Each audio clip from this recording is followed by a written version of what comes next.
What's up everyone, my name is Jason Turley and today I have 5 minutes to teach you 5 cool tips and tricks using the Vim text editor. So let's get started. Type ls, you see I have a file here, let's open it up in Vim. And the file just contains some text, it looks pretty normal. However, if you look closely on line number 5, we see that the word remember is misspelled. It just says remember, which is not a word. Now, Vim has a built-in spell checker and you can enable this by typing set spell. So please direct your eyes to the lower left corner of the screen and you see I've typed that here. That enables the spell checker. Smash enter and the word is highlighted in red. In order to fix it, type Z equal and it gives you a list of recommended words. They're numbered from most likely to the least likely word that you meant. And then in the bottom it says type the number and hit enter, or just click it with your mouse. So I'm gonna type 1, hit enter, and you see that it is fixed. So Vim has a built-in spell checker. It's not enabled by default. So type set spell to enable it. If you want to turn it off, just do set no spell.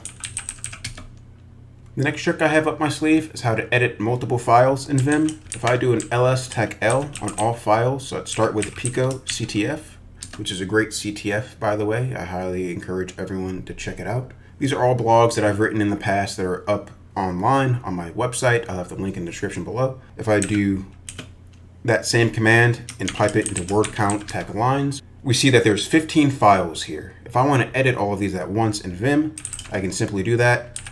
Pico CTF star, and it opens them all up. So I can edit, I can go through, I can change things, I can make corrections. And then to go to the next file, next, see that in the lower left, smash enter, and it goes to the next file.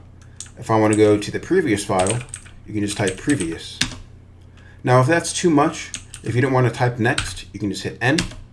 And if you want to go back and previous is too long, just do prev. If I try to quit, Vim warns me that, hey, you still have 13 more files to edit, buddy. What are you trying to do breaking out of here? If I want to tell Vim, get me out now, do Q, exclamation point. The next trick I have is you can use Vim to run shell commands. To do this, do exclamation point and then the type of any command. I can do who am I? And it prints out that I am the Kali user. We can do this again with ls of /temp. And it prints out the temp directory. We can skip all of this and make it easier and just do sh. And now we have a shell.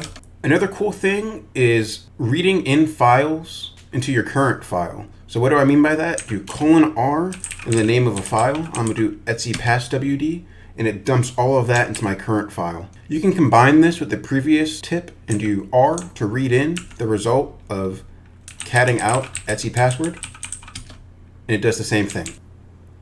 The last tip I have is how to quickly change upper and lowercase letters.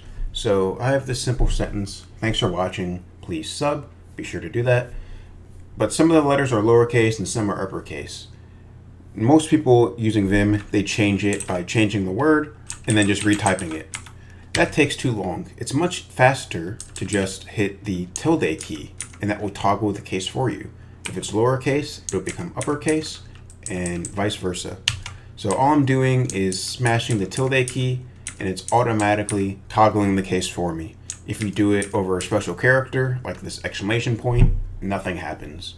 So it's pretty cool. It's a nifty trick that I don't think many Vimmers know about. Hey y'all, I have a bonus tip here.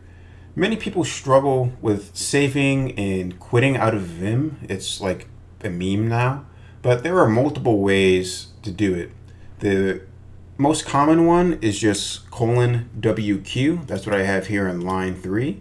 But there's also :X, and the one I use most often, just because I feel like it's faster, is Shift and then hitting Z twice.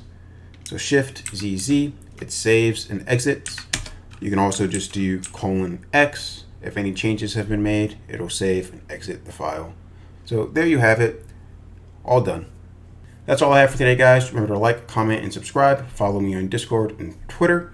Let me know in the comments what your favorite Vim tips are. Take it easy and see you guys in the next video.